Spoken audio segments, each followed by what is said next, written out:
Starfleet is perhaps one of the most powerful entities for good that we have seen in the science fiction genre. I know that will surprise a few to hear me say, but it's always been my contention. It's because Starfleet was founded on ideals that individuals looked up to, which is what made it great. You see, Starfleet is an organization and an entity. Large organizations and entities will naturally tend towards their own survival at the expense of the people, but it's the individuals that ultimately make it great. So let's take a look at the man that twisted Starfleet so much that even the good guys had trouble turning it around. Let's just get into it. Had the mission gone according to plan, Admiral, the indigenous species would never have been aware of our interference. That's a technicality. I am Vulcan, sir. We embrace technicality. You give me attitude, Spock. I'm expressing multiple attitudes simultaneously, sir. To which are you referring? For veterans of the channel, I've talked about the authoritarian bent of the Vulcans on Starfleet. I've theorized that they are far more similar to the Romulan brothers than we would give them credit for. That they held Starfleet back, molded it, made it in their own image. Again, with multiple videos on this, I won't delve too deeply into it, but to say that when you look at the events in the sum total of the Federation, you see their influence. While not the Federation's Starfleet, we do see them hold the humans back and mold them dramatically in Enterprise. From the Vulcans preventing the advancement of the human warp program to temporarily terminating joint military ventures when they didn't like what, well, the humans did. In the original series and the Next Generation, they hold an amazing amount of influence, stopping some wars and preventing the humans from becoming too obsessed. We know their technology is deeply integrated into Starfleet design, and they will even withhold some of it as a bargaining chip to prevent Starfleet from making rash decisions. Their influence wanes in Deep Space Nine, likely due to an enemy they could not manipulate, namely the Dominion, and the slow fall of Starfleet into absolute militarism is witnessed because of it. Again, I've done deep dives on all of this, so take a look at those videos if interested. For now, this is a generalized thesis that I'm reminding you of. This theory, at the time I made the videos way back when, was not one that I had tested, nor even thought of testing if I'm being honest. After all, it was just a theory.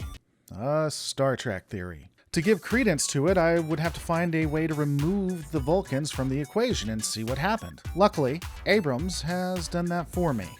Nero, who has destroyed my home planet and most of its 6 billion inhabitants. While the essence of our culture has been saved in the elders who now reside upon this ship, I estimate no more than 10,000 have survived. I am now a member of an endangered species. While I won't be delving too far into the movie, what I do enjoy about it is that it's an interesting take on what would happen to the Federation if their, we'll call it 9/11-like event, happened during the original series and not the Next Generation. Instead of the Borg, it would be a crazed Romulan that changed everything forever. Not only was it their 9/11 event, but a critical piece of their infrastructure, the Vulcans, that would be deeply sabotaged and fractured. This would leave the humans, their strong Andorian allies, and the Tellarites all to take the reins. God help them all. Without the Vulcans' stabilizing and authoritarian-like presence, the militaristic attitudes of the Andorians and humans would run amok. Additionally, one little piece of lore that people don't talk about is how the Nero attack changed Federation technology. Remember, there were survivors on shuttles that got away. These shuttles almost certainly had data on the Narada and its weapon systems. We can even see this when we look at the weapons of the Enterprise A at the end of that movie. Its creation definitely had augments that were learned from that attack. But more than just that happened.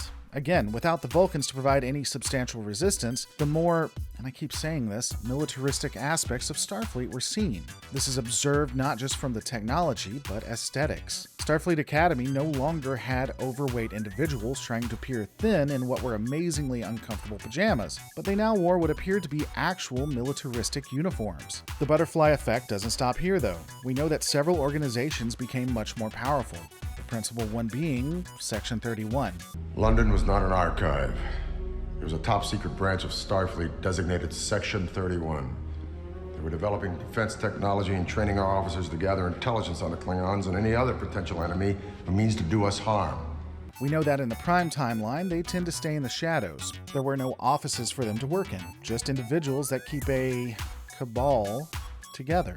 This is, of course, if you believe what has been said on screen, and I admit they could be lying. But I tend to think there is no centralized place for Section 31, no matter what Discovery tells me. This would change, though. Section 31 would become very powerful, now having black sites where they could do the dirty work that Starfleet isn't willing to do. Again, this is shown to us, albeit indirectly, in the movie.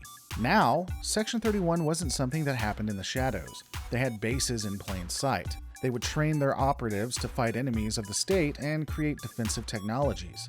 They were a full-on unit of Starfleet, sanctioned Black Ops. This shows the proliferation of secret operation groups, but what about the military? Well, we need to take no further look than the creation of the USS Vengeance. Carol, we're at warp. He can't catch up with us. Yes, he can. He's been developing a ship that has advanced warp capabilities, and Captain, I'm getting a reading I don't understand.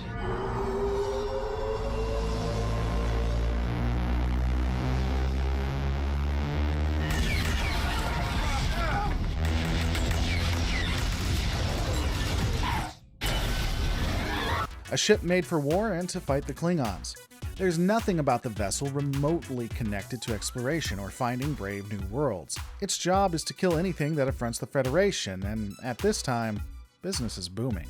Starfleet was always a quasi-military organization. Anyone who has watched even one of the series all the way through knows that. But it wasn't what this is. It wasn't what, ultimately, Nero made it. An organization not held back by, we'll call them benign manipulators. It is unrestrained, it is truly militaristic, but even in this realm, I gotta say there is some hope. In the end, Kirk gives a speech, one that inspires people. He talks about the need to not be tyrants, which, again, is why I love Starfleet and Star Trek. It works because of people, and not just people, but individuals. One individual can be a substantial force for change. All that said, though, it doesn't change the fact that Nero distorted what Starfleet was. And in this universe, he did it forever.